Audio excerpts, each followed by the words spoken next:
Hello, this is Poetic X. This is Versified rated poetry.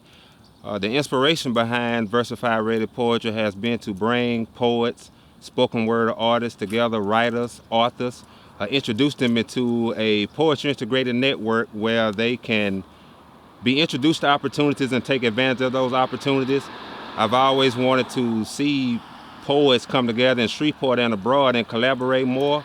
During this documentary, you'll hear from different artists and you'll hear about their passions regarding poetry, some of their challenges, some of their sacrifices. We just hope that you have a good time getting versified.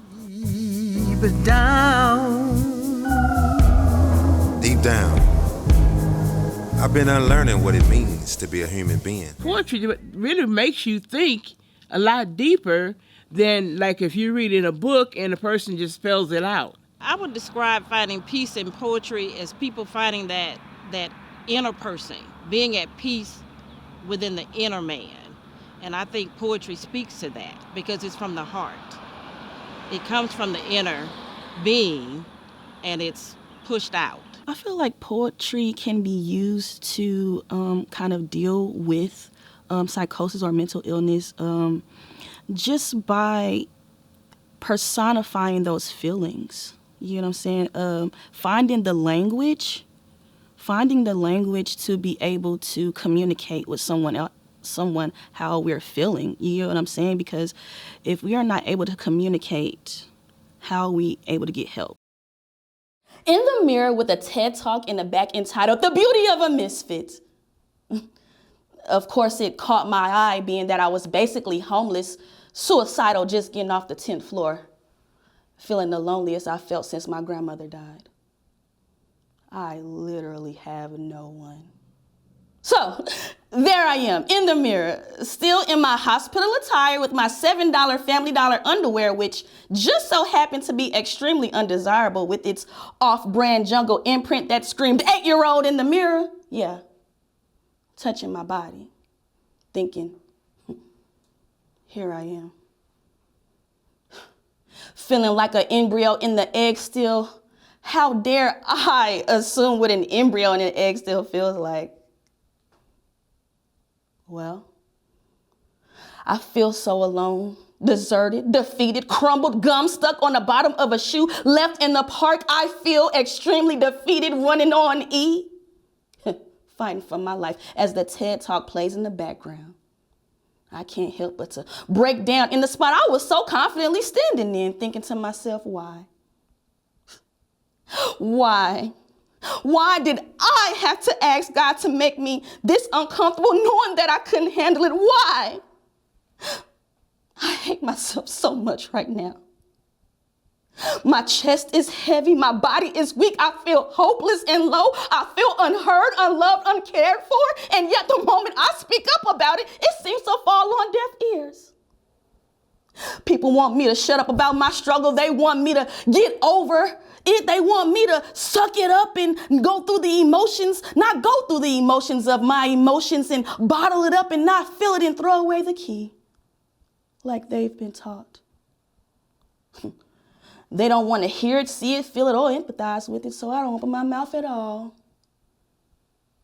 My sunken in, blackened eyes, slow pace, slow, shallow, shaking voices I try to speak, arms of suicide attempts, of ash lines of century-old tears as I shed daily, blankets of its remainings left in the crevices of my eyes, the shattered glass of failed attempts of happy in my corneas. I was running on E. The missed meals, loss of funds and friends, failed relationships and insults dress my head like a beautiful scarf as my neck strained to keep my head held high and push through it. It'll be okay, my knees through the dirt.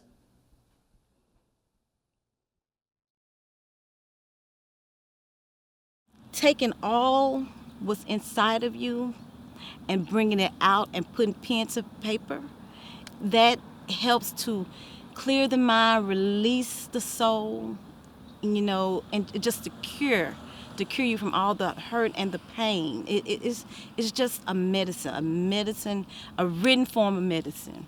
The art form of poetry. For millenniums, poetry has spoken softly, vividly, courageously, wholeheartedly, and most often anonymously to bring great messages to those who allow themselves to be conduits for the house of poetry. History has shown poets to be in direct communication with spiritual sources. Regardless of indifferences and challenges met throughout the cycle of life, poets have consistently proven themselves to be intricate parts of society. I see women and men. I see, different nationalities. I see different races. I see different ethnicities. And in terms of, us coming together as one and discussing the issues of the day and how we can learn to respect each other. Some poems may dive deep into mysticism and seek to explain our historical origins, while others collect valuable pieces of data, awakening the poet to new realms of consciousness and self-awareness. These poetic inductions add to the rhythmic vibrations we call life. Where Jesus says that the I am the vine and my Father is the vine, is the dresser, the pruner. That whole chapter, that story talks about I'm a gardener, so I can see what he's talking about. The nature of a grapevine is that it wants to continue to grow vines, but if you want it to produce fruit, you must prune it at some point. And to me, that is so poetic, the act of pruning, because it would seem on one end to be a harsh act, but it's done with such care and such love and attention, and for a reason, not just a blind cutting off of a limb or, part of your nature, but it's meant to help you do what plants do, which is to produce fruit and seed. I want it to be deep, and I want the person that's reading it to really grapple with maybe some things that in their lives that they've never really approached before. So I kind of put it in, my poetry and hope that they get something out of it. I don't feel like poets get enough credit for their help in the foundation of the arts. You know what I'm saying? There's something about having the skill to put feelings into words that I don't feel like we know how important it is. So if we reach out to the youth and we tell them, hey, listen, by knowing how to express yourself, you can be able to move mountains. And poets do have that responsibility, to reach out to the youth, to tell them how important words are. Words are just as important as numbers. I think poets have been great peacemakers.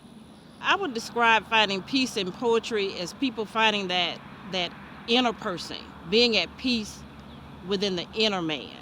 And I think poetry speaks to that because it's from the heart. It comes from the inner being and it's pushed out. Deafening helicopter blades slice through the night. Light beams down, searching. Heart quickens with the thrill of the hunt. Smoke curls from the barrel of a gun. Black body struggles and falls. Black blood bleeds on the concrete. I think poetry has the power to uplift and inspire people because emotions and feelings are something that I think we all have a problem communicating on like a large scale. And poetry gives you that insight into the mind that is needed. When it comes to poetry, undoubtedly, nature knows best. From the construction of mountain ranges, oceans and lakes, the tall tales of the trees, and the personality of the prevailing winds. Poetry surrounds our center of existence. Our view of world landscapes are, in fact, a form of handwriting, presented to us by the penmanship of literary masters. Poetically speaking, nature has been shaped by the hands and breath of poets. But it has to be something that hurts me or something that makes me, angry, and that's how I express myself on paper. And sometimes the expression is not an angry poem. It can be love. That's just what's driving me. And just sometimes just being inspired by other things. I'm gonna say this. Every time I watch Love Jones, it always Love Jones and Brown Sugar. For some reason, something about those two movies that just really inspire me. And those usually be my love poems. Some of my poems do come true, or I feel like they manifest, the reality, or that it is the reality, just coming from your subconscious when you're writing. America would soon get yet another taste of culinary arts, poetry style, served by some of the most prolific poets in the 1960s. The Last Poets, a collective of versified artists, left the quiet side of injustice to speak out during the Civil Rights Movement. African-American poet and 3 times heavyweight boxing champion of the world, Muhammad Ali was no amateur in the ring of poetry. His poetry album, I Am the Greatest, gives listeners 12 rounds of undisputed poetry. Poetry continued taking artistry to high heights like a genie in a bottle, with the smooth, soulful, ear-to-the-street poet, Jill Scott Heron, who penned the popular poem, The Revolution Would Not Be Televised. Poetic songbirds like Maya Angelou, the first black poet to versify a presidential inauguration, Nikki Giovanni, 7 times NAACP Image Award winner, and Gwendolyn Brooks, the first African-American to receive a Pulitzer Prize in poetry for her book, Annie Allen, gave clear insight to what happens when the women gather in the honor of poetry. Of a woman. When they see me coming, they all move aside. And as I pass through, I see admiration and adoration in their eyes. I hear the wondering in their voices asking, who am I? Where did I come from? And where have I been? And after my presence, they ask, have you seen her? And will we see her again? I have many names, I wear many faces. I've seen many things and I've been many places. I'm adorned in the spirit. I'm laced with dignity and pride. I'm as prayerful as Hannah, as graceful as Esther, as pure as Mary. In my heart is where truth lies. In my mouth there are words of wisdom. My tongue only speaks words of kindness. To my husband I am virtuous. My children rise up and call me blessed. I am greeted and respected by names of Miss, Ms., Madame, and Mrs. I am the princess bride. I am queen, queen to my king, queen of the land. I am mother, mother of love, mother of nature, mother of Abraham, Isaac, Jacob, Moses, and Jesus. I am God's greatest creation to bear great men. I am blessed with givings. My bosom carries the milk that nurtures many nations. My fingertips are numb from the grinding of the grains. These hands have prepared many meals and clothed many who are naked. My womb carries the fruit where I bear daughters and sons. I'm exalted in the book of Ruth, praised in Proverbs, and even Solomon has sung me a song. I am the sunshine on cloudy days. And when it's hot, warm, or cold outside, I'm the months of January, February, March, April, and May.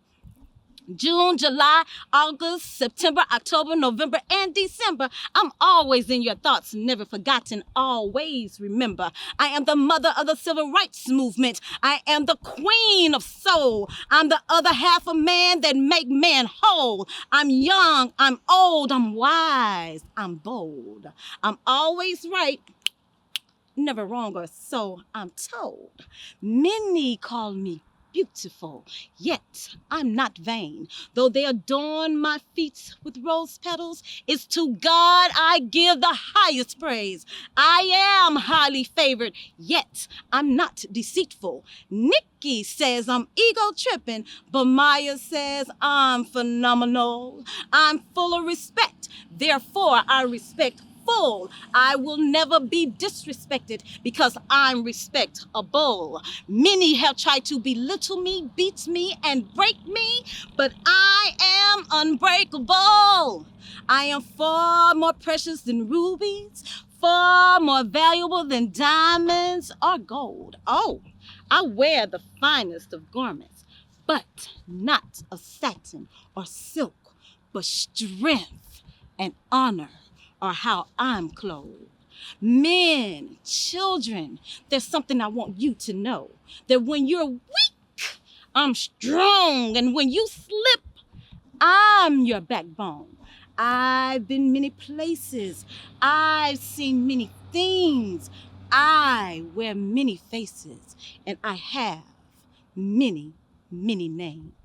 Mother, mama, big mama, little mama, auntie, sweet, baby, girl, honey, child, lady, pearl.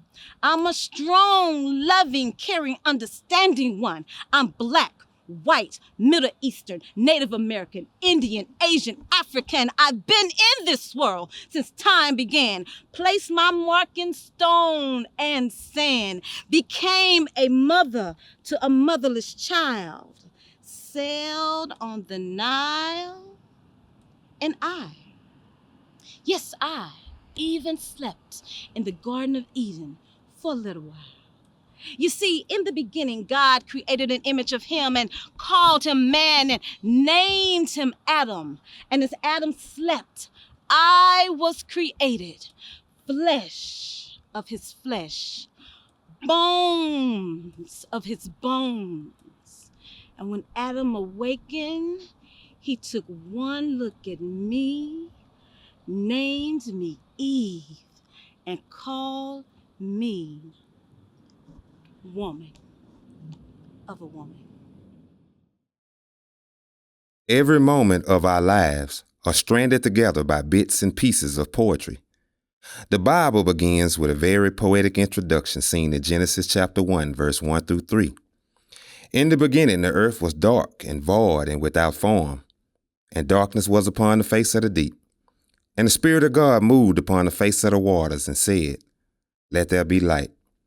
The darkness, form, face, water, and light in every aspect represent poetry. Our spiritual purpose is filled with verses. Our curiosities are filled with verses. Even the timely arrangements of poetry we think of as coincidences are also filled with verses. Translating or converting those verses into relatable, usable life forces, well, that's versified. And I like that. I like for people to go deep because that way you can actually have change that come about. You know, that song like Michael Jackson, Man in the Mirror. That's how I view poetry. It makes you look at yourself and hopefully change the things that you don't like about yourself. Someone is out there experiencing those same things.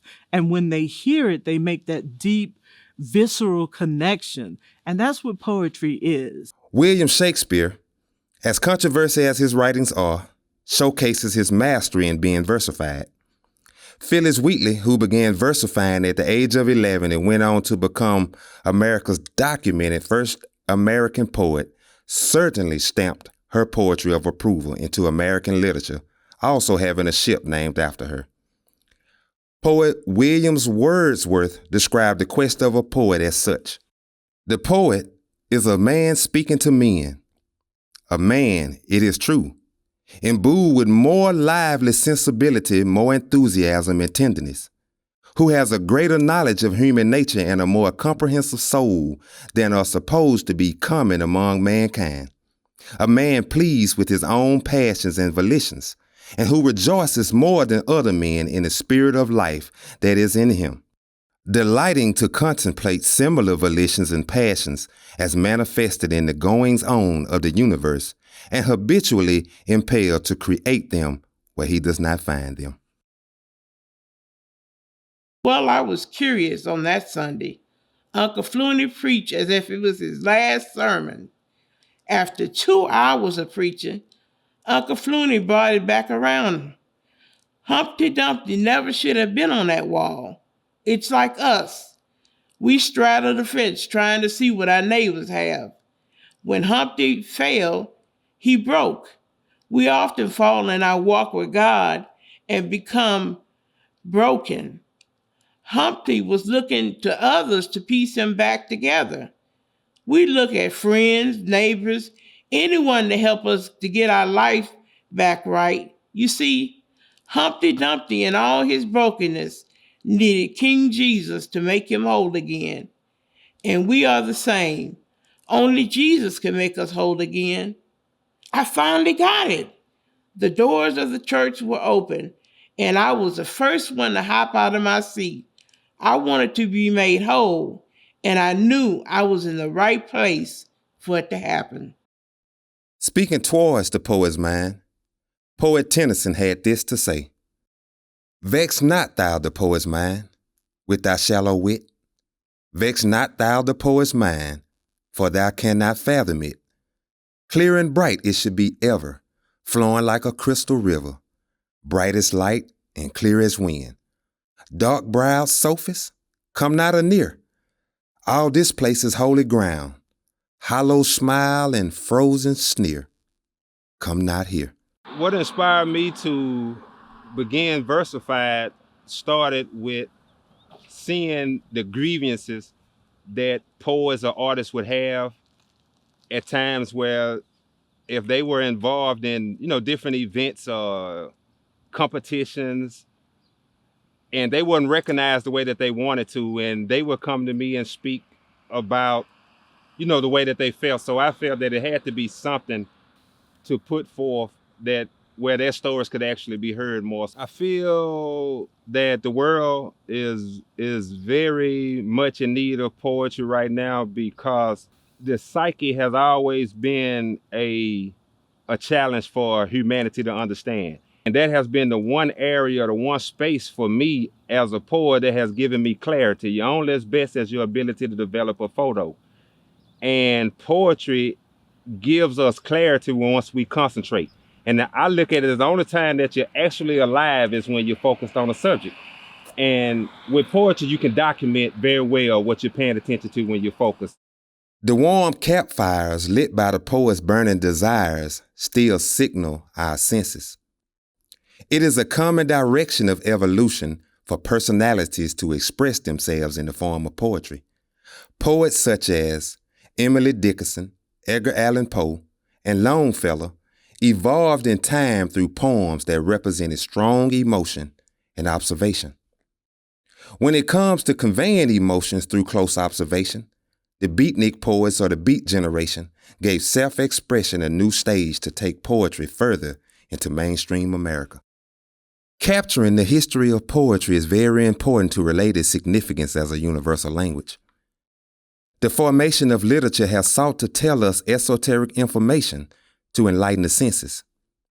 Though it's clear the power of poetry is present on every corner, the cinematic special effects are hidden in plain sight. The divine writings of Gilgamesh are a perfect example of how world experiences can be translated into spiritual meaning.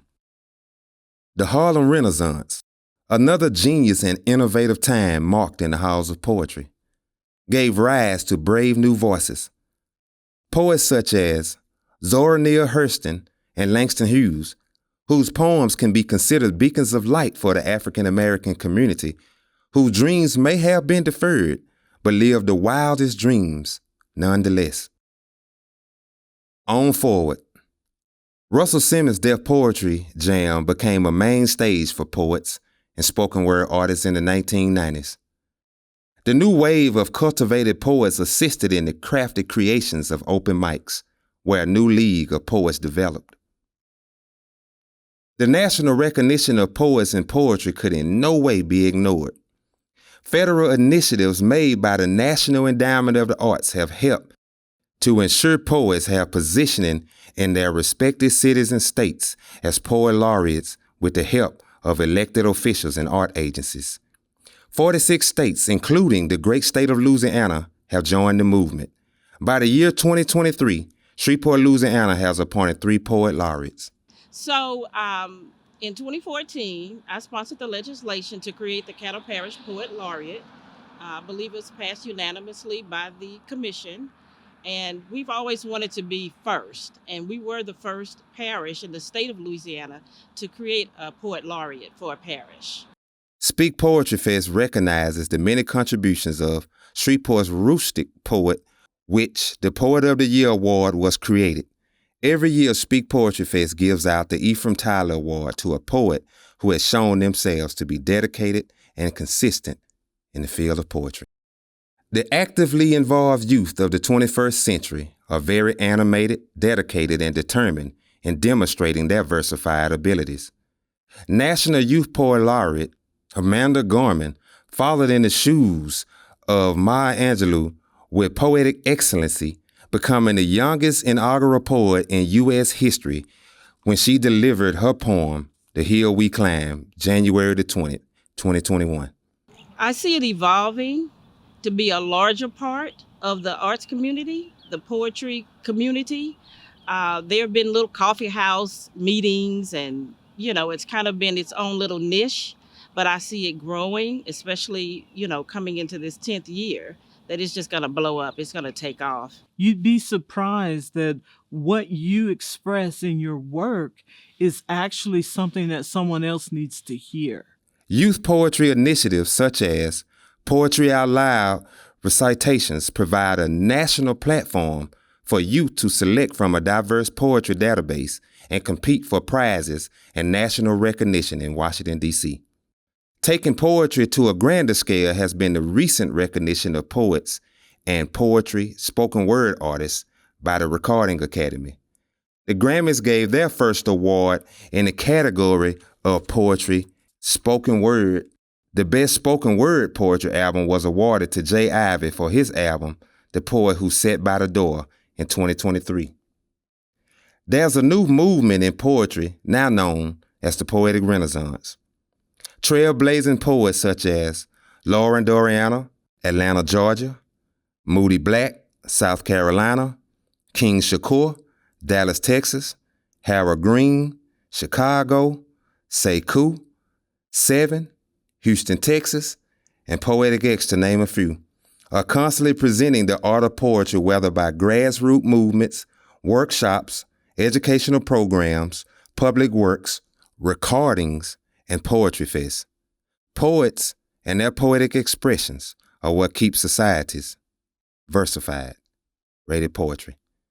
For me, poetry shall be a cohesive element that helps, different nationalities and cultures bridge differences and come together for a common cause. Chariot, victory is gonna try.